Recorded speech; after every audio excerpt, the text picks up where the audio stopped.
Hi, Andy Evans here, part 23 of making a guitar in your garage. Okay, on my last podcast I was talking about Evo gold fret wire. I was saying how normally my nickel silver fret wire, I just if I need to make the radius more, I bend it around my bucket, my champagne bucket. Which I have over there. It's very easy to bend, you just bend by hand. I bought this Evo gold fret wire. It's not gold, but it's very hard, whatever it is. It's all different metals mixed together, it's really hard. And I couldn't bend it. So I've made a fret bender. It's being glued up at the moment. It's not pretty. There's better ones on the internet. You use bearings and things like that. I just thought I'd put one together today. I found these things that I had. These are drafts, wooden drafts things. So basically I've got two of those. I've got a tiny gap in the middle where the tang of the fret goes in. The back of the fret, top of the fret goes into here. And that curls it at the 12 inch radius, part of a 12 inch radius. Which I'll have to do in millimetres next time. If you want it less, you can put an insert into here. Just put a little piece in there, which I've made. So that's all gluing up. So it's not pretty, but it works. It's you can basically see there what's happening. You feed the fret wire into here. Turn this by hand. Comes out the other way. 12 inch radius, and then if you need to make it less, you put a little insert into here. Okay, so that'll work for now. Sometimes if I've got the stuff around in the garage, I'll just make it, quickly. Really, I should make this a bit better with some bearings and do it properly, but it's worked. I've done that bit. You saw the last podcast. It was about this big, the fret wire. That's part of it. It's just a little bit smaller than 10 inch, which is 25 centimeters. But that worked perfectly for you. Oh, my cat's here. Come on, cat, out of the way. Say hello. Okay, so that'll work perfectly for the where the nut is. I've got a compound radius, 25 centimeters here, 10 inches, and 12 inches at the body end.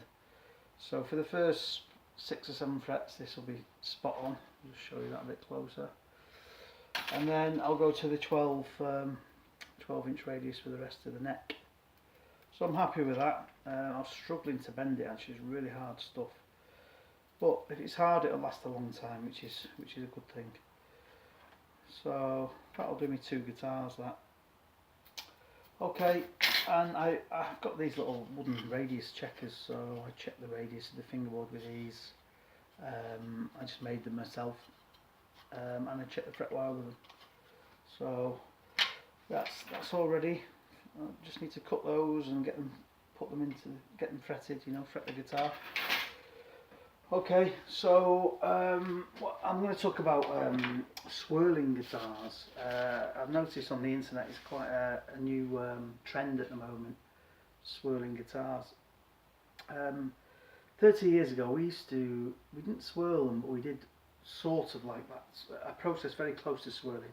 What we did, we'd spray a guitar, say we were doing it white and blue, we'd spray it white, 5 minutes later we'd spray it blue, wait another 5 minutes, and then we'd spray some thinner on it, the same thinner that you're using for your paint.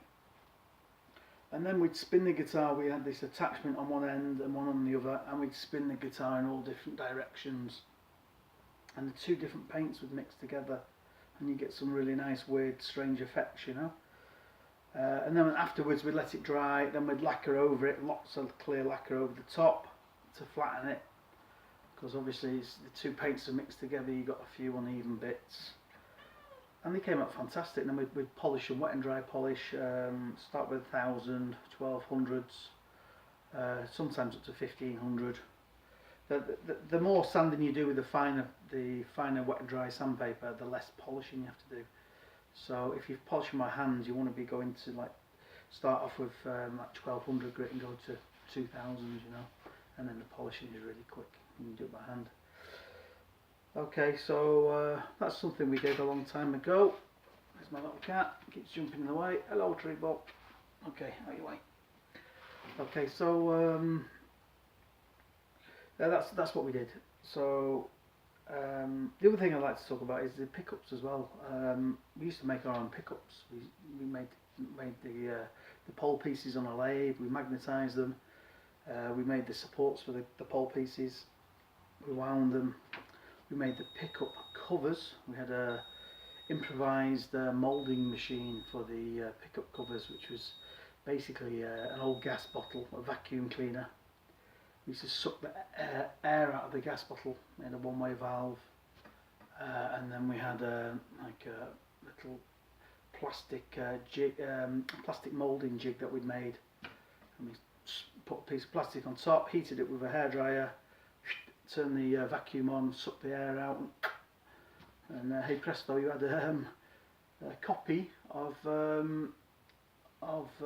whatever the template was underneath, which is quite interesting.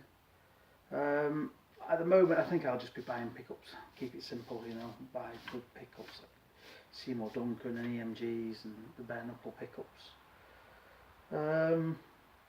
So that's it, I'll keep it short and sweet. I just thought I'd show you this little template. It's just being glued up at the moment, it's not ready yet, but it's worked. I've radiused those, they're done, ready to go into the guitar, which I'll do on the next podcast. Alright, thanks for watching. Sorry about my cat, Treebo. Alright, thanks for watching, see you next time.